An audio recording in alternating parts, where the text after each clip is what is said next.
Permisi, Assalamualaikum warahmatullahi wabarakatuh. Wah, nah ini saya bersama sahabat saya atau teman saya sejak kecil ini. Adus bareng, udan-udan bareng, main layangan bareng, nyari ikan bareng, kocok bareng. Dan di sini saya akan ini juga mau belajar ngingu burung perkutut ini. Jadi Mas Widodo, namanya Mas Widodo. Nah ini dan di sini pokoknya tentang pembicaraan tentang ulasan burung perkutut ya Mas Widodo. Ya, sebenarnya gini Mas ya.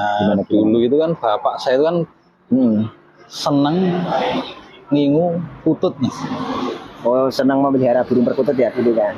Dari bapak masa mudanya bapak itu udah sering berburu burung perkutut. Oh. Sampai ke dulu pemikat juga ya, bukan? Pemikat burung perkutut. Mungkin pada masanya itu bisa dibilang di desa itu baru bapak satu-satunya yang saya putut itu sampai ke daerah Kulon Progo atau di luar daerah.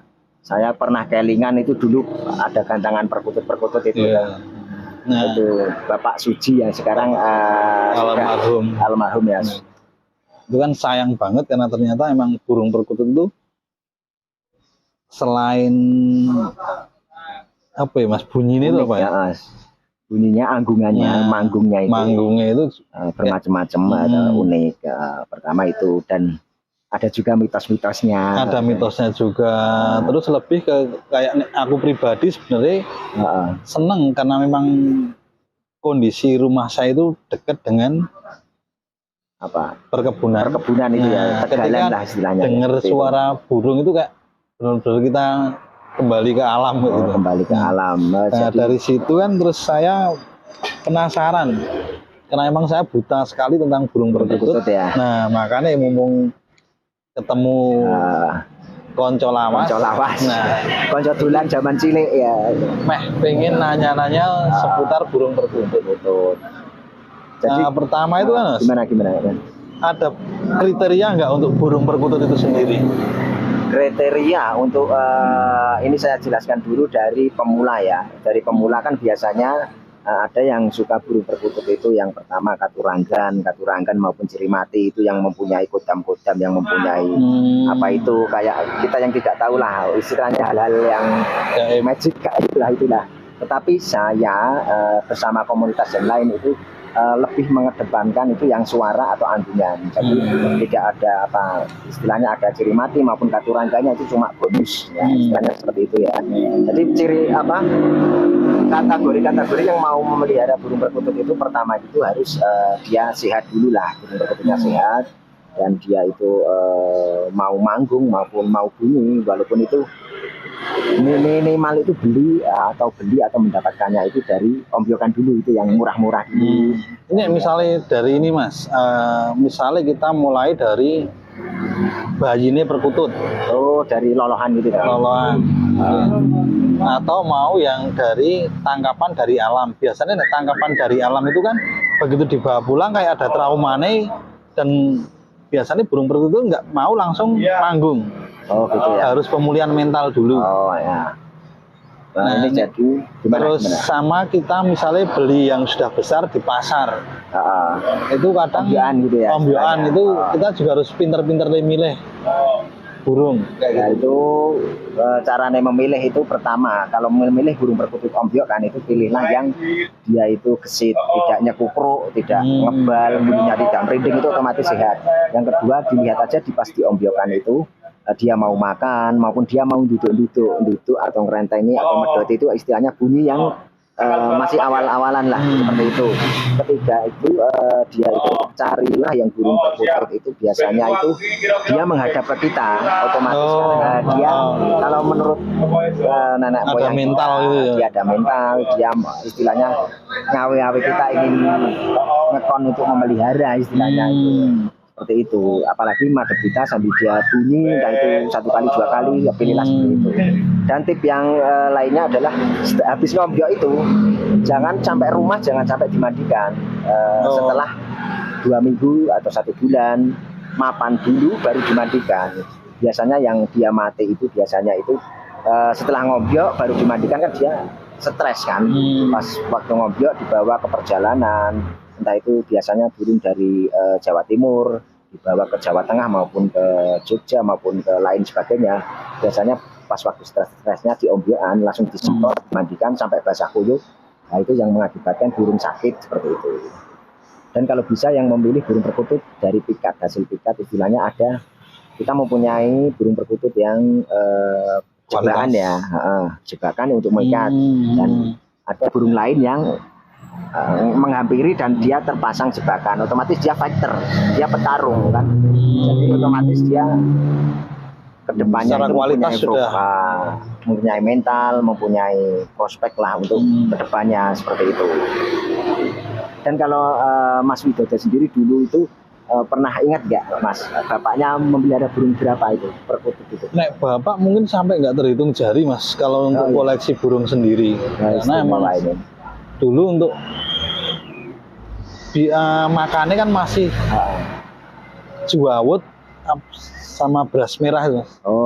Dulu itu juawut. Kalau zaman dahulu itu tidak ada millet ya, sama dulu juawut sama beras merah. Kadang sama gabah bareng ya. Gabah. Nah misalnya kadang itu rela misalnya kayak beras itu habis untuk memberi makan perkutut daripada keluarga gitu. Karena saking banyak burung perkutut, dan secara ekonomi mungkin dulu belum sedahsyat sekarang Mas. Dulu itu misalnya kayak bapak dapat untuk dijual itu dari berapa burung yang dia tangkap itu paling hanya cukup untuk bertahan hidup entah 1, 2, 3 hari seperti itu. Kalau sekarang itu mungkin karena emang untuk nilai ekonomisnya sudah lebih tinggi, terus peminat burung itu sudah lebih banyak lagi. Lebih banyak ya. Kalau dulu masa pas bapak masih seneng burung itu, di dusun aja hanya berapa orang yang memelihara burung perkutut, dan itu sama sekali nggak ada kaum muda yang senang dengan burung perkutut. Rata-rata mereka yang sudah sepuh-sepuh semua. Kalau sekarang kan beda Mas. Sekarang karena memang ada nilai ekonominya, itu kadang anak muda itu tergiur meski hanya dari sisi ekonominya saja yang dia tergiur. Kadang ada lombanya juga, dari pas bomin-bominnya seperti itu. Jadi kalau zaman dahulu ini memelihara perkutut itu kayak memelihara yang hewan sakral, hewan yang mitosnya mempunyai, bahkan di kaum bangsawan yang boleh memelihara burung perkutut zaman dahulu itu cuma orang-orang pinter dalam kejawen maupun orang-orang yang bangsawan maupun orang-orang keraton gitu ya. Zaman dahulu kan kita beranggapan seperti itu, tetapi di sekarang ini banyak anak muda, anak kecil, bahkan ibu-ibu cewek juga pada memelihara ya. Seperti itu. Jadi dulu yang ngasih makan siapa? Dulu masih bapak, karena saya sendiri juga kurang tertarik untuk burung perkutut. Cuman untuk suara itu memang karena memang setiap hari tersaji, terlebih ketika pas digantung di kerean itu Mas. Misalnya ada 9 burung yang sudah berani untuk manggung, itu manggung bareng itu kayak seru juga Mas. Ayam meningati ya Mas ya. Itu tentrem juga. Suara-suara seperti itu yang sampai sekarang itu teringat. Meski waktu itu saya juga belum begitu tertarik untuk menekuni burung perkutut. Seperti itu ya. Padahal kalau zaman dahulu itu burung perkutut itu masih apa ya istilahnya, untuk ditangkap itu dulu pakai apa, jaring apa Mas? Jaring apa? Pulut bendo. Pulut bendo ya. Jadi kan untuk mendapatkannya itu sangat sulit ya. Harus tahu posisi burung jam segini mencoknya di mana, jam segini mencoknya di mana, seperti itu ya. Jadi memang apa ya, zaman dahulu itu selain itu juga kadang itu tirakatnya kuat ya Mas ya. Pakai harus doa-doa entah itu apa. Karena saya paham dengan bapaknya Mas Widodo ini dulu juga orang yang sepuh, entah itu dari dalam kejawen maupun ilmu kebatinan, dia juga orang-orang muda. Saya pas waktu kecil zaman dahulu juga segan istilahnya itu apa ya, ngajeni lah, segan. Jadi nggak tahu kenapa, entah itu dari efek burung perkutut, entah itu dari memang perawakan orangnya, entah itu kenapa memang seperti itu kalau burung perkutut. Dan kalau sekarang ini Mas Widodo sendiri pelihara, sebenarnya pengen melihara untuk mungkin hanya sekedar untuk nostalgia atau apa ya, mengingatnya kayak nuansa. Kalau pas zaman dulu bapak melihara burung perkutut itu mungkin secara tekanan pikiran saya belum sedahsyat sekarang Mas. Kalau sekarang saya harus dituntut untuk tanggung jawab keluarga. Kalau dulu kan masih anak-anaknya masih seneng. Nah mungkin masa-masa pas saya belum ngerasa kayak rekosone urip itu yang pengen saya kenang. Seperti itu. Jadi bila memelihara burung perkutut itu istilahnya bisa Nostalgia meneruskan ke hobi masa orang tua lalu. juga, itu nostalgia orang tua seperti itu. Jadi gimana ya, perkutut itu banyak apa ya, banyak kenangannya, banyak istilahnya, banyak kenangan yang indah di itu, kenangan yang bagaimana yang dulu pernah dengar suara burung perkutut, sekarang mau memelihara lagi, jadi ingat orang tua. Jadi apa ya istilahnya itu, intinya kita juga ingat orang tua, juga mendoakan orang tua juga. Dengan kita memelihara burung perkutut, otomatis kita keingat orang tua juga, otomatis kan juga ikut mendoakan orang tua, seperti itu ya. Dan ini Mas, apa dulu itu burung perkutut bapak itu ada nggak yang istilahnya yang kayak mistis, entah itu jadi ular, entah itu jadi apa, itu pernah dengar nggak burung perkutut jadi ular itu? Nah, yang jadi ular itu malah punya Pak Kiai Muhtarom. Itu dulu pernah punya perkutut Pak satu. Kiai ya, Pak Kiai Muhtarom ya. Itu malam selepas Isya itu masih burung, masih berupa burung Kiai setempat ya di. Nah itu selepas Isya itu masih ada wujud burung. Gitu. Tahu-tahu begitu paginya itu yang ada di dalam sangkar itu sudah jadi ular. Burungnya udah nggak ada. Seperti itu. Jadi banyak misteri dan mitosnya seperti itu. Tapi apa ya? Kalau di zaman sekarang itu kan sudah langka ya, seperti itu. Tidak seperti zaman dahulu, entah itu dari segi zamannya mungkin ya apa-apa. Jadi memang sakral lah. Ya, terlebih kan Mas, memang di daerah Tuk Songo sendiri ada salah satu dusun, yaitu dusun Ganjuran 1 atau Seganan. Itu konon dipercaya bahwa Mbah Kiai Segan itu sangat senang dengan peliharaan burung perkutut, Mas. Oh, seperti itu. Jadi sampai detik ini saja, ketika orang warga sekitar itu dengar burung perkutut yang itu Mbah Kiai Segan. Yang di daerah Mbah Kiai Segan itu nggak ada yang berani untuk nangkep. Oh, jadi seperti itu ya. Jadi mitos maupun faktanya dari daerah setempat itu, bahkan burung perkutut tidak ditembaki ya Mas ya, tidak ditangkap. Tidak ada yang berani untuk, apalagi yang di kawasan Seganan. Itu sama sekali nggak. Takutnya jelmaan apa gitu ya? Nah, takutnya itu memang burung kesayangan nih Mbah Kiai Segan, dan namanya orang Linuwe itu kan, mereka itu kayak nggak mati Mas, hanya pindah alam. Ya seperti itu ya. Oh, jadi dan saya sendiri juga dulu pernah dengar bapak itu cerita dengan teman seangkatannya bahwa untuk memelihara burung perkutut itu kayak pulung-pulungan juga Mas. Nek misalnya orang yang nggak pulung itu biasanya kayak mudah sakit-sakitan atau gitu. Untuk apa ya, secara ekonomi itu agak kayak kesulitan. Kecuali mereka yang pulung itu malah kayak dilalahi, malah rezekinya berlimpah.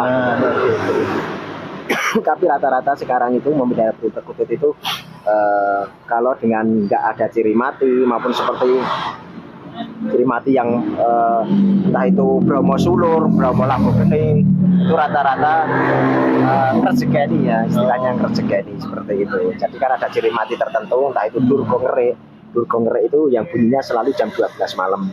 Tapi pagi nggak bunyi, siang nggak bunyi, malam nggak bunyi, cuma jam 12 malam tok, itu Durgo Ngere. Kalau Bromo Sulur atau Bromo Labu Geni itu yang warnanya kemerah-merahan, itu memang kuat sekali dengan seperti itu. Tidak bagus lah untuk dipelihara seperti itu. Kalau yang warna merah. Tapi kalau zaman dahulu kan taunya dipukul rata, semuanya tidak boleh dipelihara seperti itu. Padahal cuma jenis-jenis tertentu yang tidak boleh dipelihara maupun pas apa ya, ngepasi ada musibah dan lain sebagainya seperti itu. Berarti kiat-kiat untuk saya sendiri misalnya terkait burung perkutut, ketika saya mau memelihara lagi nih, sarannya ya memelihara aja nggak apa-apa. Tetapi harus dipertanyakan ini burung perkutut ini punya katuranggan apa ciri mati enggak, dan harus apa ya istilahnya itu rela meluangkan waktu, jangan sampai kehabisan makanan minuman. Karena apa, biasanya burung perkutut yang lali ngasih makanan maupun minuman kadang kan juga mati. Padahal usia burung perkutut itu kadang lebih Panjang. lebih panjang dari manusia. Dan itu ternyata santri pertama Nabi Adam. Jadi Nabi Adam itu pertama kali di Tuhan itu burung perkutut. Jadi ada juga santri pertama Nabi Adam seperti itu. Jadi makanya oleh sebab itu dari zaman dahulu sampai sekarang itu dia dimuliakan burung perkutut seperti itu. Jadi seperti itu kiat-kiatnya itu memelihara, tetap memelihara aja, tetap kasih makan, minum, dan jemur, itu seperti biasalah istilahnya. Kita menikmati anggungannya seperti itu. Jangan dilebih-lebihkan istilahnya, jangan terus disembah-sembah, jangan sampai dipuja-puja. Seperti itulah. Seperti itu Mas Wido. Dan ada lagi yang mau dipertanyakan mungkin. Mungkin untuk kelas pemula seperti saya. Biar kutut itu misalnya kita beli terus nggak lama bisa manggung meski hanya sekali 2 kali, itu apakah pengaruh dari makanan atau cara kita memandikan atau cara kita merumat dari burung itu sendiri, atau memang karakter burung itu sendiri yang dia itu senang untuk manggung dan tidak? Ya pertama itu faktor karakter burung ya itu. Pertama mental. Istilahnya bila orang itu kan ada yang penakut, ada yang tidak penakut, ada yang kendel, ada yang tidak. Seperti itu ya, kita milah yang kendel. Pertama itu fondasi awal burung perkutut yang pemberani. Yang kedua yang istilahnya ada orang juga, logikanya ada orang yang suka nyanyi, ada orang yang suka orang pendiam juga. Jadi kita pilih yang dia sering manggung. Nah, kita pilih yang paruhnya runcing, panjang. Nah, istilahnya kalau di orang itu cerewet lah istilahnya seperti itu. Dan jari-jari perkutut itu yang lentik-lentik, yang kecil-kecil. Nah, ibarat orang itu kalau orangnya kecil, mesti cerewet gitu lah istilahnya. Seperti perkutut juga, dia juga manggungan seperti itu. Dan selain itu, kita harus juga rajin menjemur, rajin mengembunkan, dan kalau bisa dikerek di ketinggian supaya cepat manggung seperti itu. Dan dikasih istilahnya entah itu makanan yang bergizi seperti millet, otek, ketan hitam, entah itu beras merah, itu harus terpenuhi semua. Dan tadi untuk pemandian itu jangan terlalu sering dimandikan, karena sering dimandikan itu birahi turun. Mempertandakan burung perkutut rajin manggung itu kalau birahinya naik. Jadi istilahnya bila orang mau kawin itu istilahnya dia kan tebar pesona kesana gini dan bunyi terus seperti itu. Nah, seperti itu Mas. Jadi bisa Mas Widodo bisa membeli di Om Yokan, bisa membeli burung perkutut rumahan yang setengah jadi, bisa membeli yang sudah jadi, bisa, tergantung selera dan kemampuan Mas Dodo. Istilahnya untuk mengingat memori kenangan Mas Dodo sama orang tuanya di nikah, istilahnya seperti itu. Udah ya, cukup sekian untuk pembahasan saya bersama sahabat saya atau sahabat kecil saya di dunia perkutut. Dan ini saya Mas Dodo ingin memelihara burung perkutut untuk istilahnya mengikuti jejak orang tua tentang hobi memelihara burung perkutut seperti itu. Dan semoga bisa bermanfaat. Pokoknya di channel ini jangan lupa ambil sisi positifnya, buang sisi negatifnya. Jangan diambil mentah-mentah ulasan dari saya ini, ambil ulasan-ulasan yang baik saja dan buang ulasan-ulasan yang tidak baik tentang video saya ini. Pokoknya salam rahayu, salam pemania, salam persahabatan, salam silaturahmi, salam Bhinneka Tunggal Ika. Wassalamualaikum warahmatullahi wabarakatuh.